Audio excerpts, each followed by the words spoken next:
Okay, welcome everybody. My name is Jess Elmer. I'm a board member from PAC, and I just wanted to hop on here.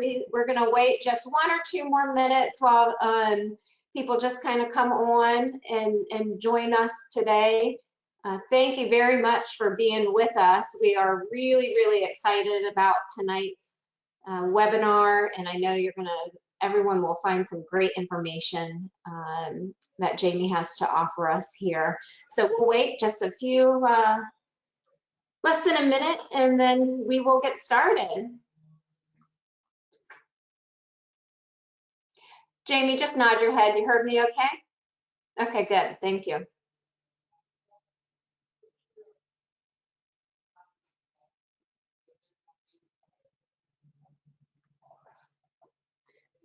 Okay, well, my iPhone says 7 o'clock Eastern, and that is the official time of the world for me. So we will go ahead and get started. My name is Jess Elmer. I am a board member of PAC. I've been on the board 5 years now with the Professional Animal Care Certification Council. The other person you see here on the screen is also a board member. But she has a lot of other talents, one being a behavior consultant. So her name is Jamie Ingerdahl, and she is from Kinder Canine Coaching. You're still up in Canada, right, Jamie? I am, yep. Yeah, okay, good. I knew you moved, but I thought it was still in Canada. So we're coming at you internationally tonight with me from North Carolina in the US, and Jamie is up there in Canada. And we want to send a big welcome to our pet parents. We are absolutely thrilled to have you here today. It's our very first event that we have put on that is specifically focused toward the pet parent. PAC has really spent its first several years focusing on the pet care professional and spreading our message of pet safety across the pet care industry. And now our focus shifts to the pet parents and educating pet parents on what to look for in a certified pet care professional. So thank you so much for being here. And you all, our pet parents, have taken step number one, which is getting more information about where you're leaving your pets. So if you have found your way to this webinar, good on you, because you have been looking and searching on who are the right people to care for your animals. So in the interest of bandwidth, we are going to turn our cameras off, but we did want to show our faces here. And I think my little guy, he's back in the background crying, trying to set a bad example for us. So if you hear somebody in the background, this is him here. My other guy is sleeping back there. All right, so we'll turn these cameras off. Okay, and Jamie, can you just confirm that you still hear me, even though I've turned this camera off? Yes, I can still hear you. All right, you got it. Very good. So again, a big welcome to our pet parents. Thrilled to have you. We're going to take just a couple minutes, 2 or 3 minutes, to talk a little bit about PAC. That's the Professional Animal Care Certification Council.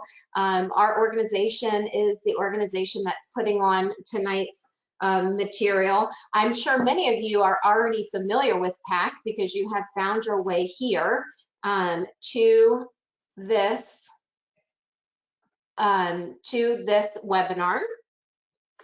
So you must have some familiarity. Hang on, there we go.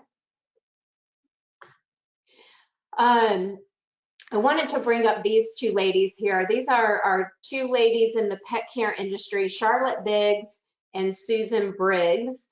Very well known in the pet care industry, very dedicated to pet safety.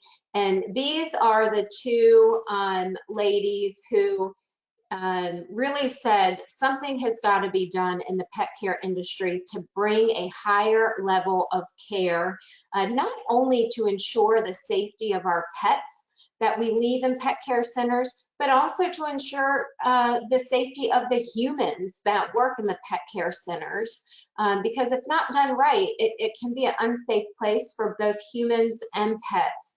So these two, probably sharing a glass of wine, decided one night to undergo this huge undertaking, which is PAC. And they served on the board for many years and have passed the baton over to a new group here and to have their vision live on. Still very much involved in PAC, but I did just want to share where this idea really came from. And the reason why Susan and Charlotte began to pursue this is because it really is a hole in the pet care industry. Virtually every industry that you encounter offers a level of high quality independent certification, but the pet sitting, boarding, and daycare industry really did not have that independent certification until PAC came along.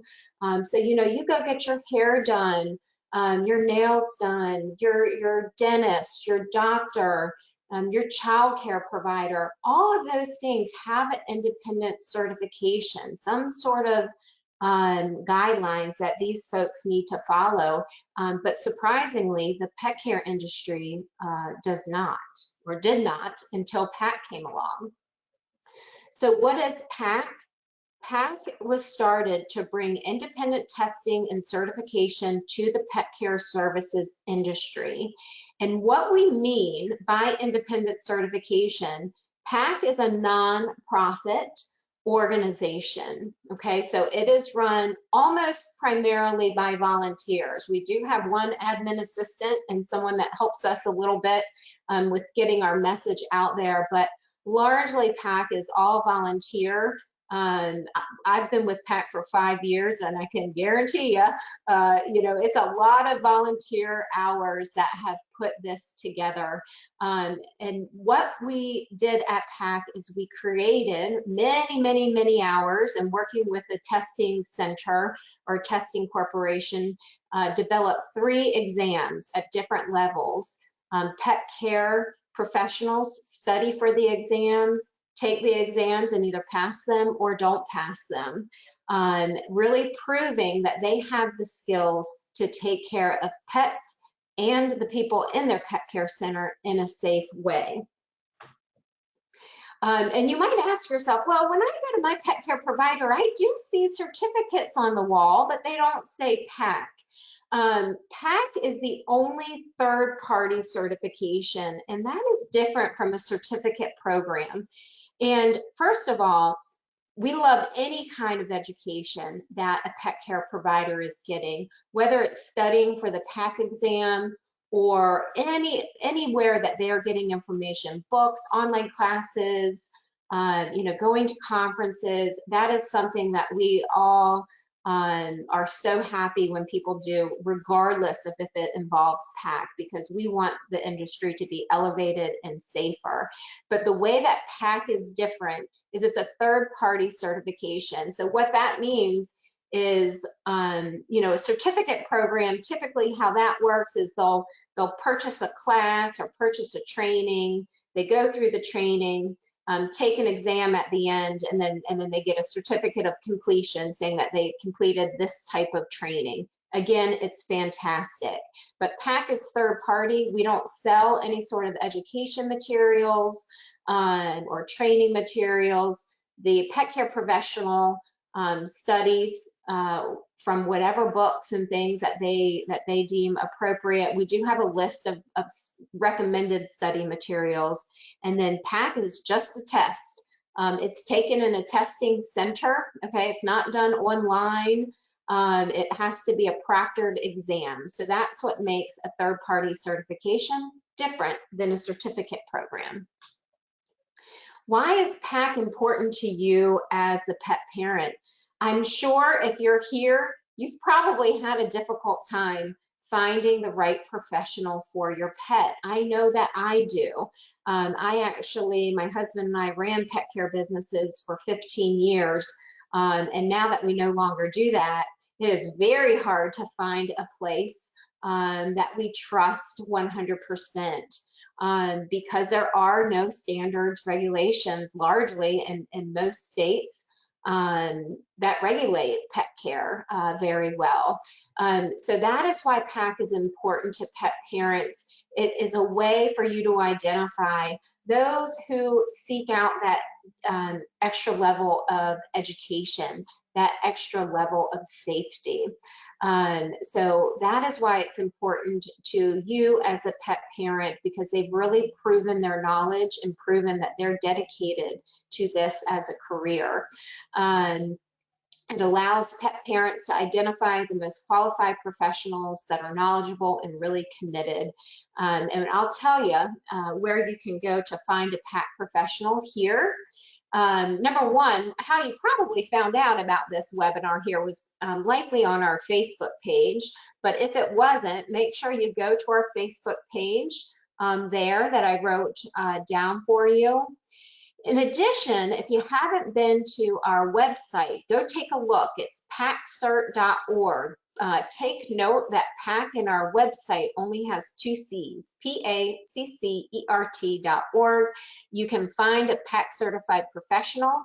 And, you know, PAC has been around, I'm guessing around 7 years now. So there might not be a PAC professional in your area. Be sure when you're on the website to check out our free guide, Choosing an Animal Care Provider. That way, if you don't have a PAC professional in your area yet, you can take a look. It's a checklist of things that you should be looking for when you're searching out pet care in your own hometowns. So thank you so much for learning a little bit about PAC. I am going to pass the presentation over to Jamie. I know she is what everyone is waiting for here. So let me pass that over to you, Jamie, and we're going to get started and talk about the summer with your pets.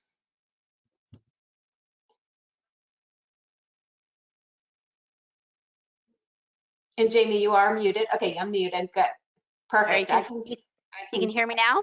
I can see you and hear you. Go ahead. Perfect. Welcome, everyone. Welcome to the first PAC Summer Safety Tips Pet Parent Webinar. I'm so excited that you're joining us. We have a loaded information for you. Some of this you might already know, some you might not know. So bear with me if you've heard it before. A lot of you have heard me teach already, so you hear this in the classroom. You hear me talk about it a lot. It's very important though, and as summer is getting closer to us, it's windy here in Winnipeg though. It's cold and windy. But as summer is getting closer, we want you and your pets both to be safe. So welcome.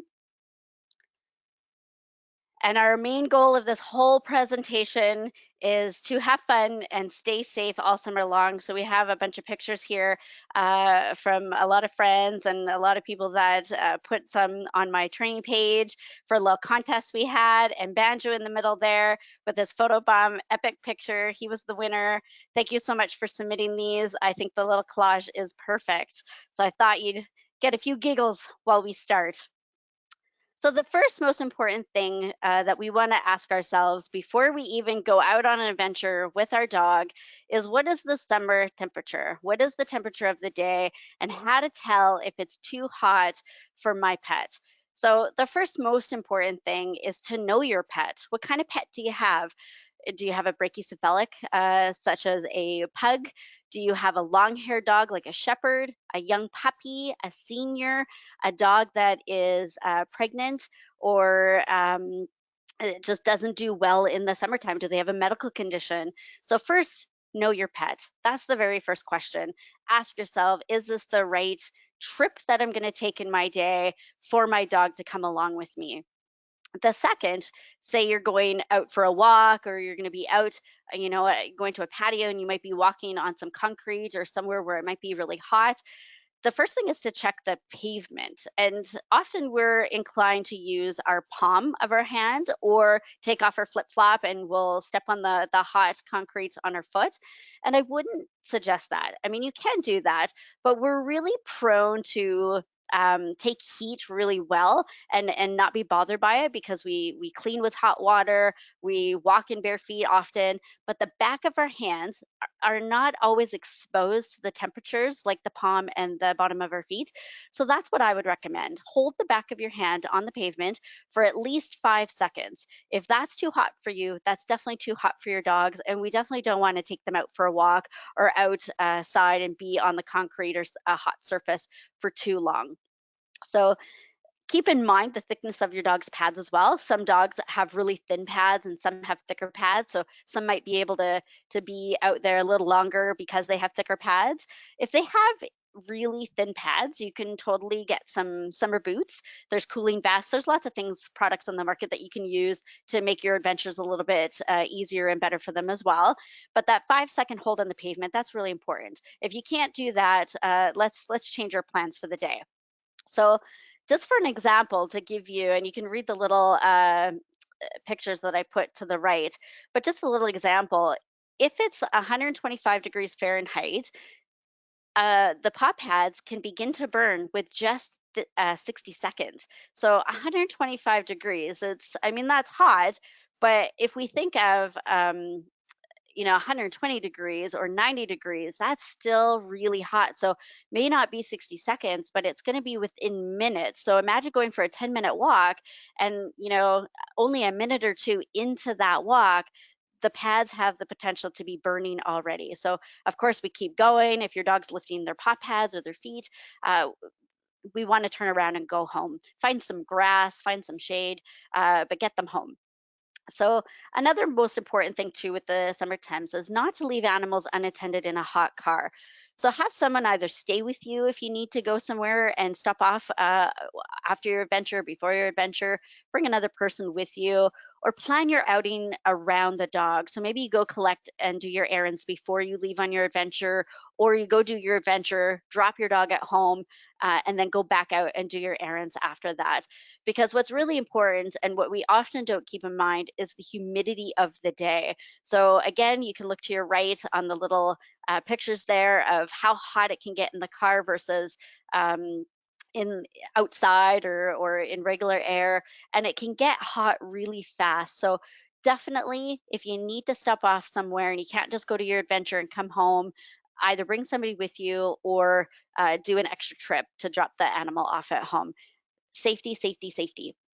So dogs can also get sunburnt. So if you go out on the boat, you're sitting on the patio, or even just in the backyard, be sure to protect their skin as well. So noses and behind the ears tend to be the most affected, especially in our white dogs or our light color dogs, our pink noses, our pink ears.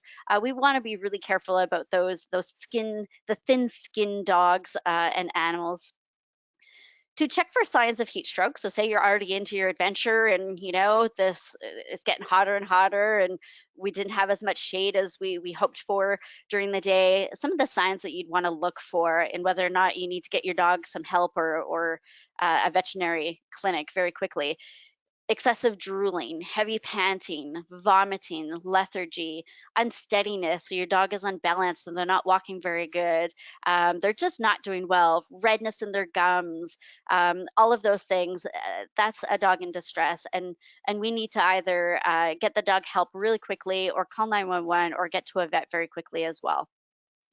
We want to take the vitals as well, and a normal temperature range for cats and dogs is roughly around 101 to 102.5.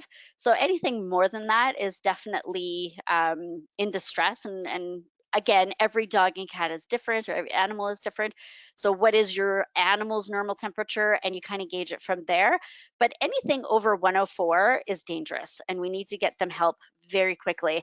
And to offer some help, you can provide them, well, first you want to remove them from the sun. So find some shade, get them inside, or, just in a nice shaded area, a nice cooler area. Provide them with some fresh water. You could put also a cool soaked towel on their back. One thing we don't want to give them though is ice chips or something like really cold, and we don't want to cool them down too fast. So that's very important. And if they need to go to the vet, they're going to be in need of some IV fluids and some medications and just care. So we don't want to get them to that point. So definitely with these tips, we should be able to prevent that severe distress in heat stroke. So now that we know what our temperatures are and whether or not we should actually go outside in the yard or go out for an adventure, the first next important thing is hydration. And even for us as well, we need a lot of water in the day. As it gets hotter out, we need any more. So did you know that in hot weather, dogs need 3 to 4 times more water? That's more than what they would intake on an average day. So it's crucial to provide access to fresh, cool water all day. I have 2 cats, and if I do not refill those water bowls often or have a fountain available for them, they won't drink as much. So to ensure that they get the amount needed, I want to make sure that I always have fresh water all throughout the day. So I want to change it quite often. And especially if you have another dog with you or other animals and one's drinking out of it, your dog might be less inclined to go back to drink out of it because somebody else dirtied it. So be sure that it's always clean. We do not want them ingesting a lot of water at one time also. So this is another reason why we want them to have fresh water all the time, because if we only fill up the bowl once a day or twice a day, what happens is the dog will go to the water dish twice that at those times, and they'll ingest so much water, and we definitely do not want to do that. It can cause a stomach upset. It can cause so many other medical issues that we just don't even want to go to. So we want them to have access to that all day long so they're not gorging on water. You can, Jamie, really quickly, yes, I meant to say if you have any questions, you can type them in the questions box and we can answer them. Or you can type in the chat box. So feel free, if anybody has any questions, you can type them in the questions or the chat pane. Thank you. absolutely. That's perfect. So you can give them some ice chips to chew on. Again, this is for a dog that's not already in distress. This is a dog just having fun and enjoying life. Ice chips are safe to do so. Keep track of how much water they are intaking, so then you know, should I give them a bit more? Do they need, do they need an extra bowl? What's going on? How can I help them out? And a few ways that you can help them out, especially if you have some animals that are just kind of like, I'm not really interested in drinking a whole lot right now. You can boost their electrolytes by giving them a water enhancer. One of the quickest ways to do this, which I love to do when I'm cooking for myself, is I like to make homemade broth. So that's a great way to enhance them. They really like it, and it's much better than store-bought, just because there's less preservatives, less salt and sodium and stuff like that. So it's a lot healthier. So we'll save some every time we make something. I'll make a big crock pot of veggie broth for myself, and I'll give some to the dogs and keep it for them. And the cats really enjoy it as well. And it actually increases my cat's drinking as well when I add that. So that's a great idea. Another thing you can do, especially in a pinch, say you're out at the camp or you're somewhere and maybe you forgot to bring some water. Another great thing that you could do to add in is some wet food to their diet as well. Or if you're just finding, you have senior animals and they're just not going to the water dish as often as they did before, add a little bit of wet food into their meals, or you can even add some water into their meals as well for quick hydration. Molly has megaesophagus.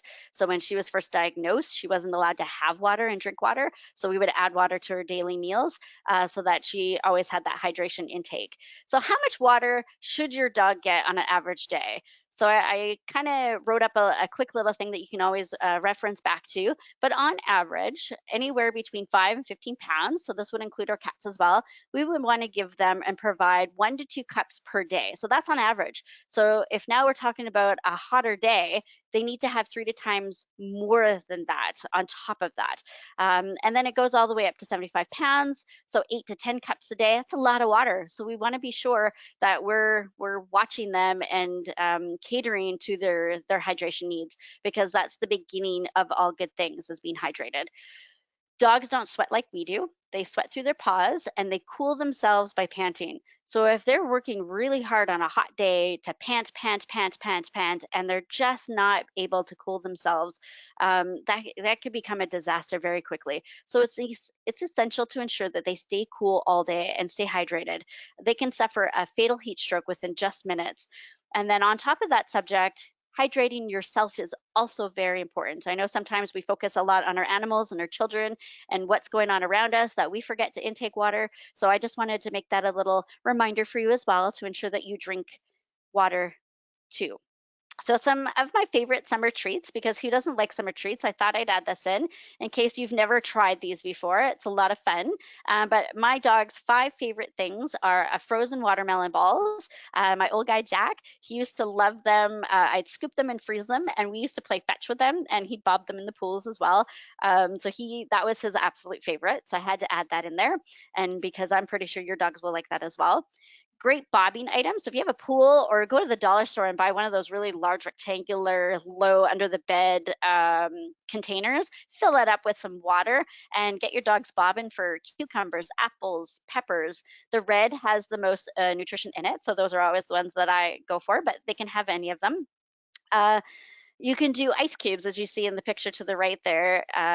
Fill like a margarine container or a Tupperware container of some sort, fill it with water, some favorite toys, treats, anything you like, honestly, and then you freeze it, and then you pull it out of the container and you give it to them. And dogs absolutely love that. It's a great summer treat to have. They just hang out in the yard and chomp on it. Frozen Kong, filled with something refreshing, great for puppies, great for seniors. And my guys love frozen blueberries, so I added that in there as well. The only caution that I would say with frozen blueberries, though, depending on where you get them from, is rinse them off before you freeze them so that when they thaw, you don't get all the dye everywhere. And then kind of be cognitive of where you have it. Most of our our treats are outside, so I don't have to worry too much about that.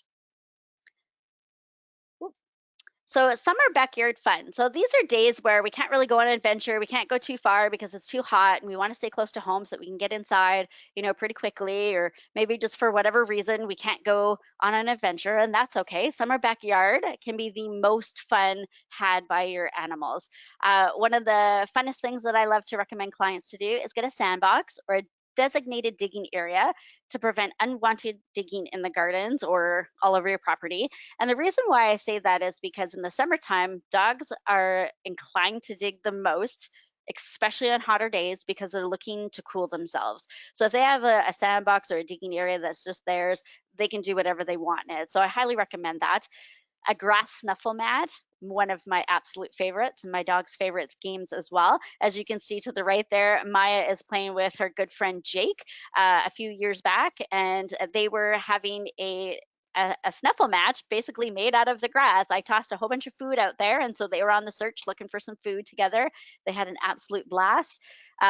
Pretty cheap, efficient, and easy to do. If you have a pool, sprinkler, hose games, those are really fun. Tents and tarps for shade. Make sure you provide a lot of areas. If you have a lot of trees, that's great, but make sure that you have a specific area where the dog can go and get some comfort, if it's not to come inside, but just to have outside and hang out in. A few games that you can play outside as well. Tribal, agility equipment, and you can make them homemade so easily. Lots of do-it-yourself things, lots of tricks you can play, frisbee, teach them a new dance if you wish. And why I say these is because in the summertime, we always think, oh, we got to go camping, we got to go hiking, we got to do this. Well, sometimes we just can't do that. So having other things and activities that your dogs would enjoy being outside, that could be done in short little mini sessions, and then go rest and then go out and play again. These are some great options for you. You want to protect your dogs from entering large underground pools. So if you have a big pool, just make sure that they're not unsupervised and they don't have access to that, either be it fenced or supervised. Don't allow them to drink that water either, especially if it's chlorinated or has chemicals in it. That can be very, very bad for them.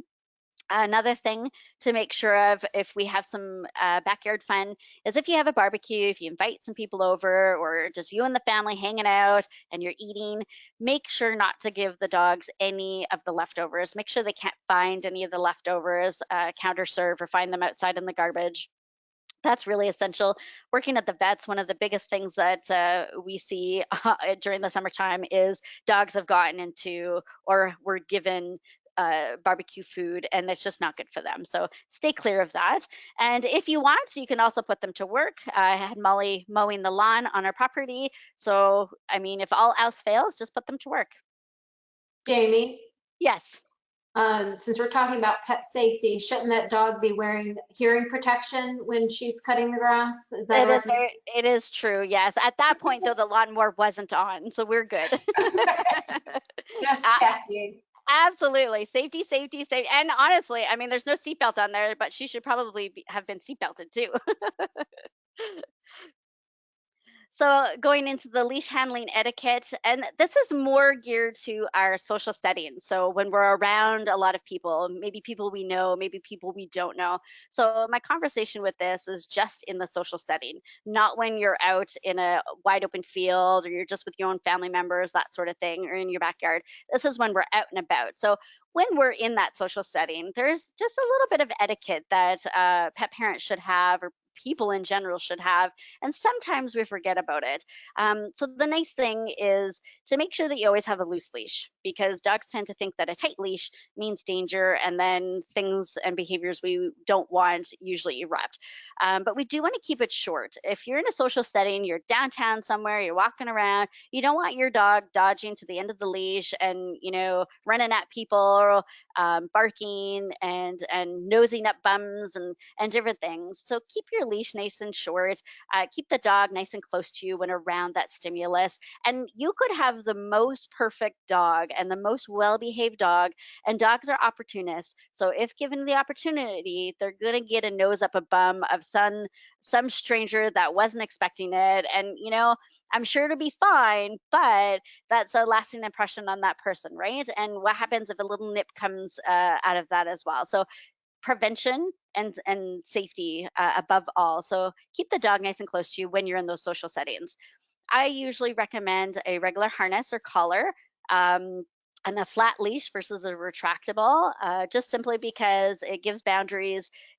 You can keep those for the long line and the retractable in open areas where you're not around people. It just prevents getting tangled or somebody cut or burned. If you have a little dog, even I recommend this, not to use one in a social setting, simply because if the handle drops, they're not easy to handle, so they're not easy to hold for you pet parents. And if you drop it and it scares the bejeebus out of the dog, they're in a new environment, there's so many things going on, the chance of that flight reaction is probably pretty huge. And then we have we could have the unfortunate situation of the dog running into traffic, or running into a bigger dog and causing a little bit of a tiff. So many things could happen. So use a proper flat leash and a harness or a collar, and have a nice little boundary with your dog. And then once you're in that open area, then you can give your dog a bit more freedom. When you're in those social settings, it's really nice to get your dog to sit or lay down during greetings. People they see a dog, or they just see an animal in general, and they're just so inclined to go see them. That might get your puppy or your dog excited. So we don't want them to jump on people. Even better if you have a nervous dog, or a dog that's just not great in with being approached, or having too much going on. You can ask them to go behind you as well as you're talking with people. They might not even be interested in your dog, but just to make your dog a bit more comfortable, you can ask them to go behind you. Teach your dog when on leash to be calm. So again, this kind of will lead into the patio setting shortly. But the idea of this is, just because your dog sees something, a stimulus in the environment, I don't want them to get excited over that. So when you take them into these environments, teach them to be calm when they're on the leash, and then they can play when they're off leash, or they're on a longer lead, or more open area. So that's just a bit more safe to play. Things don't get tangled, people aren't bumping into each other, tails don't get stepped on, that sort of thing. So we want them to be nice and calm if we're in that social setting. Bring some food or treats for prevention and teaching moments. And this is really good to have, just one or two treats in your pocket, just to if something happens unexpectedly, a fire truck goes by, something is just, you just didn't intend it, and your dog is fine and then they're not fine. It's great to have that, just to kind of counter condition a few things, and just show the dog that it wasn't as scary. But also, it's nice if you are out in a social setting and you're eating, it's nice to be able to provide your dog a quick little snack or something, instead of begging and watching you enjoy something and they're just hanging out being like, well, what the heck? Where's mine? So that's nice to have kind of a sharing thing, that you don't have to share your own food. If your dog is not ready for this type of setting, however, so that goes back to, is the dog calm in these situations? Can they manage in these situations? They are best to stay home. We don't want to take a fearful, anxious, or overexcited dog into these social settings. We're just setting them up to fail. So If they're not ready yet, or you're just starting off, you got a new puppy or a new rescue dog that you want to take out and get exploring the world, start off with small little visits and training sessions and work your way up to more stimulus. One of the most important things too is pick up after your pet. If we leave our area cleaner than when we arrive, we're going to be welcomed back the next time. And that's our biggest goal that we could advocate to pet parents is clean up, leave your dog a better dog after that outing than you started. And we'll be able to take our dogs almost everywhere. So, what not to do and what to do when you see a dog. So, that little conversation of, oh, we love animals, but it's important not to run up to an unknown animal. So, whether you are with your own dog or you see another dog, even a friend's dog, even a dog that you know really well, be really respectful over the dog's space and approach calmly and laterally. And even more important to that is if you come in excited, you're teaching the dog that it's okay to be excited. And we want to teach the opposite. We want to teach the dog to be calm around stimulus. So let's do our part. And when we're interacting with these new dogs or our everyday dogs as well, is to be as calm as possible. And when I say laterally, I mean don't just go walk towards them, walk up beside them and come in from a side angle. It's just a little bit more respectful for the dog. Don't stare at them or try to make eye contact. It's just not necessary, and it'll often get the dog a little bit aroused or sometimes in a fearful situation. Always, always, always ask for permission first. So whether you know the dog or not, always ask if you're allowed to interact with the dog because they could have been given a leave it or a stay command or something that you didn't hear. As well, they might not be feeling well that day. So it's always good and safe to ask first. And then once you've asked the owner permission, it's also as equally important to ask the dog for permission as well. Are they interested in wanting to interact with you? So a few things that you can do to test that out is are they coming up to you? Are they wanting to sniff you? Are they excited to be near you? Is their body loose? If not, then don't make any effort to pet them. Don't extend your hand. I wouldn't even offer a treat at this point. But if they are interested, you can ask the owner if they can have a treat. Apply a two pet system. So what I mean by that is you would wait for the dog to come over to you, you'd pet them somewhere on their body. The best places to pet is under the chin and the girth area, so the chest area, or on the bum. Again, some dogs might be sensitive with that though.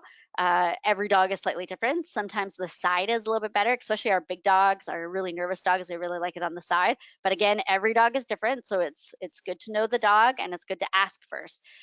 What you don't want to do, never ever pet over the head. That's incredibly rude for the dog.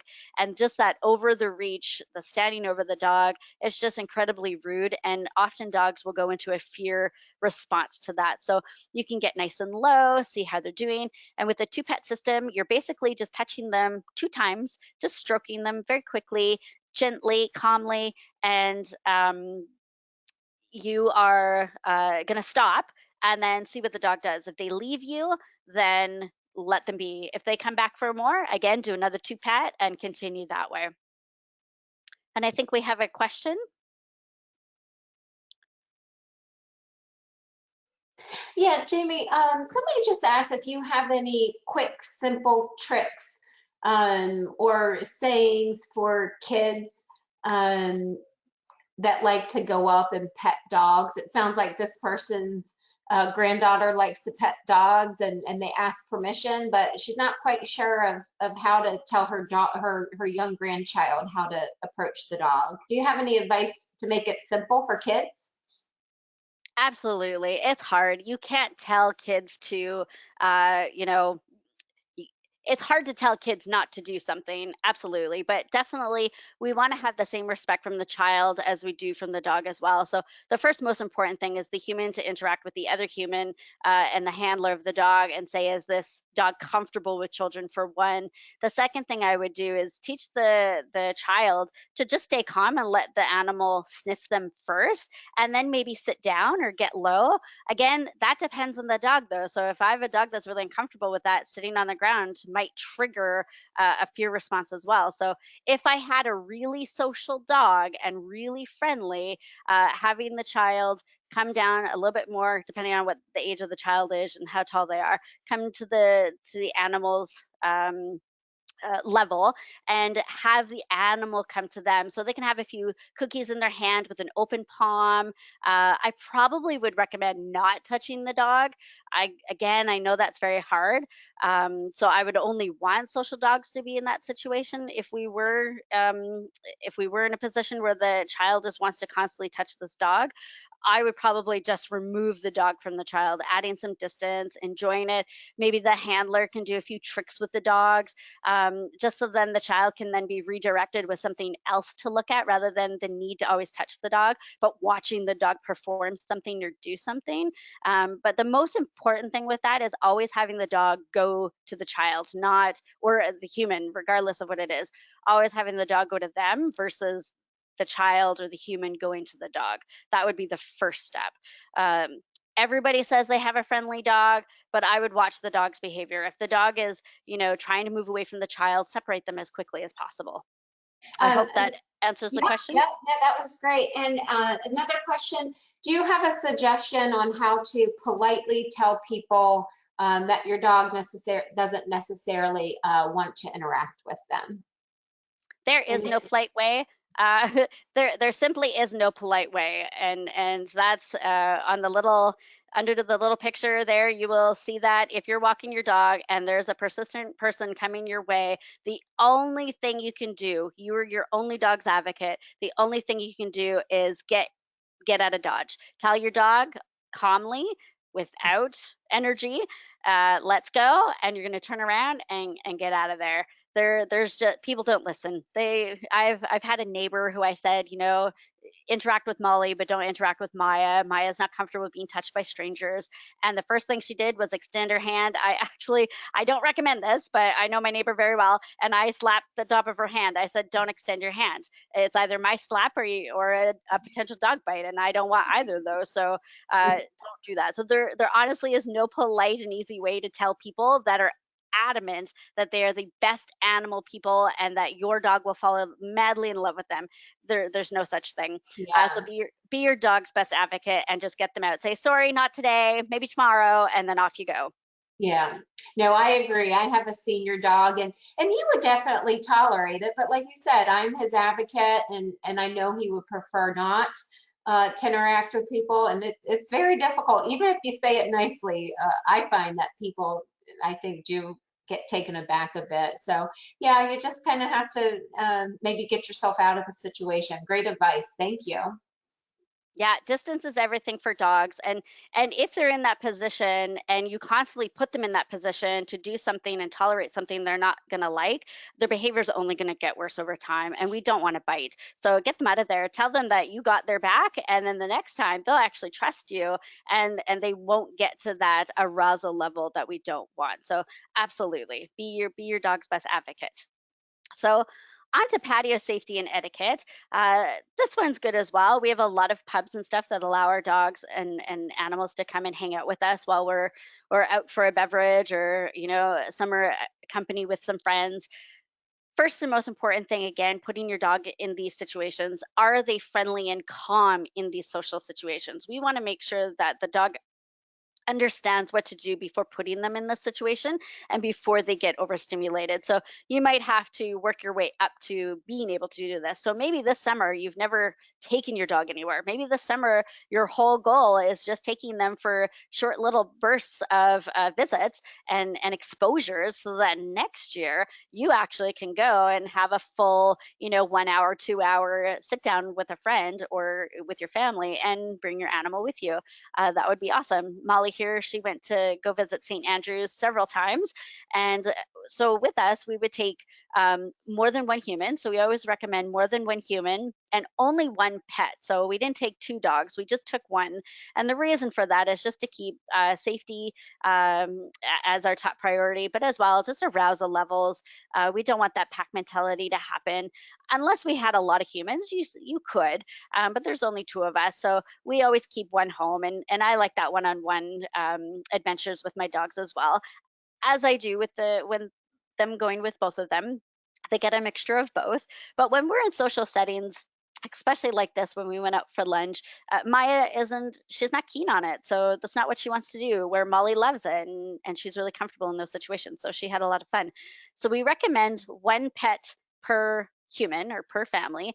But then we also recommend that you take a second human with you. So whether it be a teenager that can be in control of the animal, or another human, another adult. And the reason for that is that if you need to go inside to go to the bathroom or to pay for something, we want to make sure that somebody is safe with the dog as well. Because what we don't want on a hot day is to put our dog in the car, then go inside, and then run the risk of the dog getting heat stroke while you're inside. So that's, I mean, if we could be in a peer situation, that would be our ideal situation to do.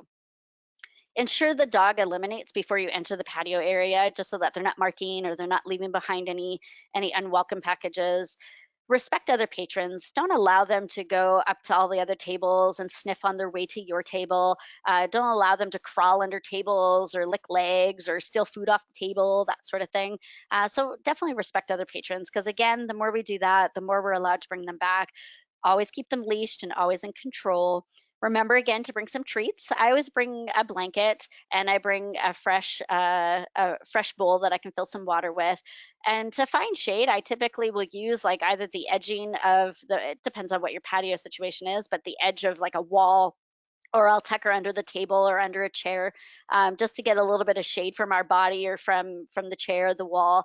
So just give them some shade. I've actually been somewhere where they collected a whole bunch of the umbrellas, and they put like 3 or 4 umbrellas under a few dogs, and I thought that was great. And the restaurant allowed it, and I thought that was just fabulous. Don't allow them on the furniture unless obviously given permission. I know there's a few pubs that I've been to where there's couches and chairs and the animals are allowed to be on there, and that's no problem. But just keep in mind that they don't go on places where, you know, there might be a little bit of food or drinks could get spilled. Remember that there's going to be people after you as well. So trail safety, one of my favorite things and activities to do with my dogs is hit the trails. I love it so much. Hiking is one of, I think, almost everybody's favorite activity. And so these are some tips to do and use while on the trail. Always make sure to bring your pet supplies and a first aid kit. That's really important. You want to ensure that you have your water again with a collapsible bowl. You see Maya's wearing her backpack there. And when and if you do use a backpack, you want to make sure it fits really nicely. So you can see for her, none of the straps are hitting her armpits. It's not moving back and forth when she is walking. It's right centered and aligned with her whole body. It just fits her impeccably.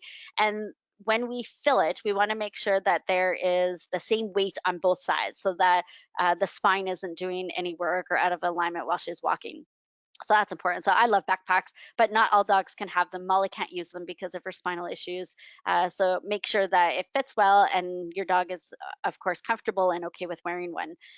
Ensure the dog is physically capable of walking the distance. So if you take a 10-week-old puppy for a 10-kilometer hike, just know that they can't walk the entire 10 kilometers, and they shouldn't. They're growing, so we don't want to change their growth pace in any way. So be ready to either carry them or not to complete the entire distance. Make sure that you obey leash areas. Keep your dog close to you at all times. If you see oncomers, make sure you give them space and move to the side.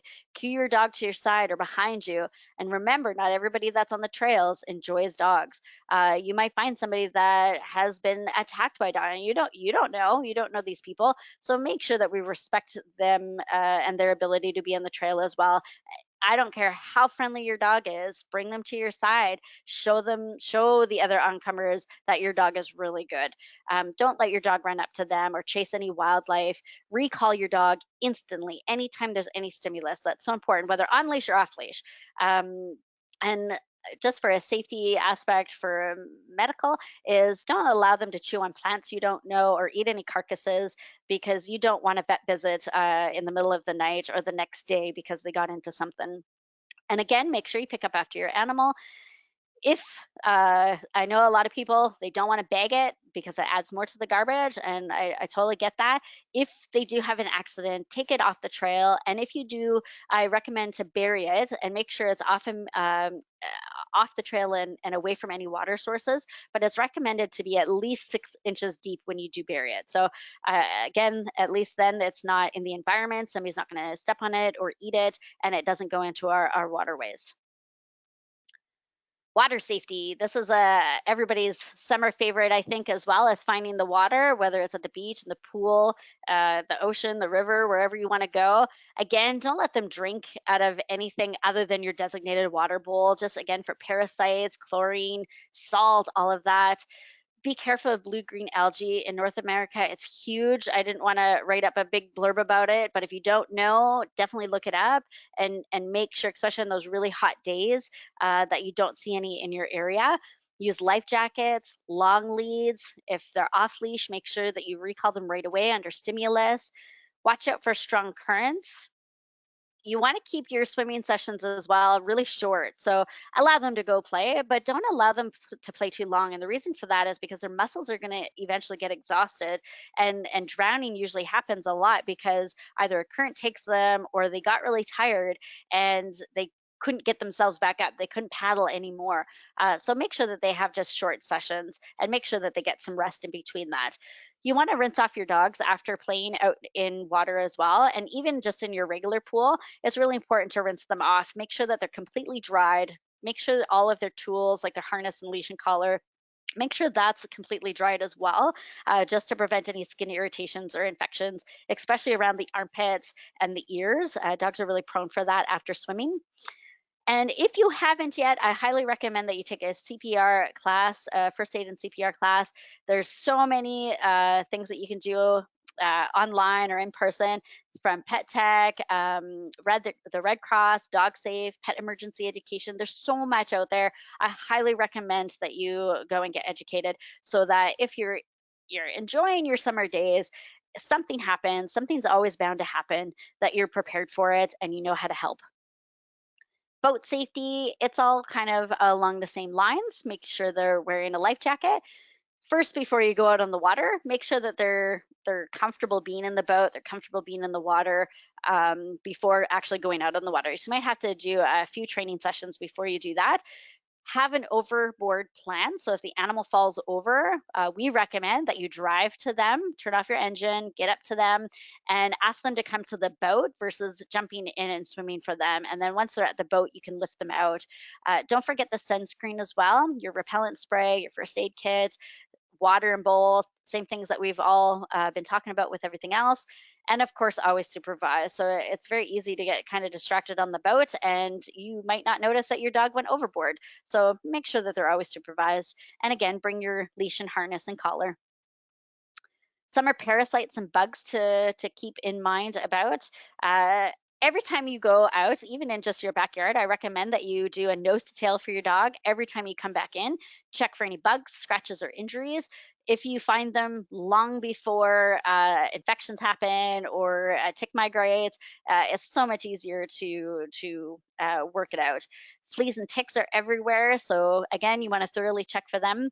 Ask your vet about holistic or over-the-counter prevention options. There's so many things you can get. Be sure not to allow your dog to eat random feces or drink random water again. We talked about that. Bees nests. That's for some whatever reason, dogs love to chase bees. Definitely, I would prevent from that behavior. Prevent them from bugging any bees nests as well. You can contact your vet for guidance for your particular pet on Benadryl dosing.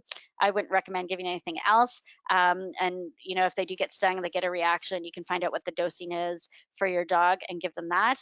And then to the right in the picture is the common ticks and in the US. And then in Canada, it's the deer, brown, American, and the Rocky Mountain. And they're all over the place. And even we see them even in the winter as well. So I always say every time you come out from outside back inside, check them over all of the time. Those nose to tails, they save many lives. So thank you so much for joining our Summer Tips webinar. I hope that you enjoyed. I hope that it was a great refreshment if you knew a lot of the stuff already. And if not, I hope you learned a lot. I want to wish you all a very fun and safe summer. And remember, prevention versus reaction. And we are most definitely safer in a pack. Thank you so very much.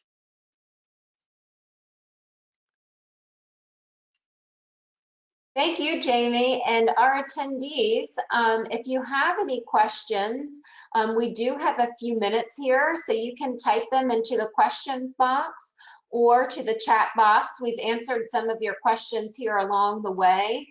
They were great questions. If you have anything specific, go ahead and type them in. The other thing I would like all of our attendees to consider is, what future topics would you be interested in learning about in our future seminars? Because we are planning to make this a series. So if there are additional topics that you're interested in, feel free to type them in here. You can also email us or send us a message through Facebook, and let us know what you would be most interested in, and we are happy to put it together. We'll wait here for just another minute. If you have any questions, please feel free to type them in, or suggestions for us, please feel free to type them in as well. Again, thank you so much for your attendance. We're just thrilled with the number of folks that were able to make it.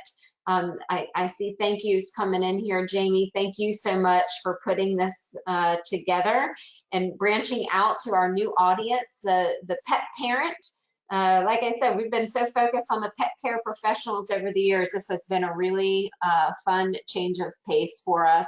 We are here for you, so please feel free to reach out. There's a question, will there be a replay of this? Once this is done, the recording will be sent. A link to the recording will be sent to the email address that you registered using. In addition, we will put this on our Facebook page as well. So if you enjoyed the information and you think somebody else in your life would also enjoy the information, there'll be a number of different ways that they can seek out to seek out this recording.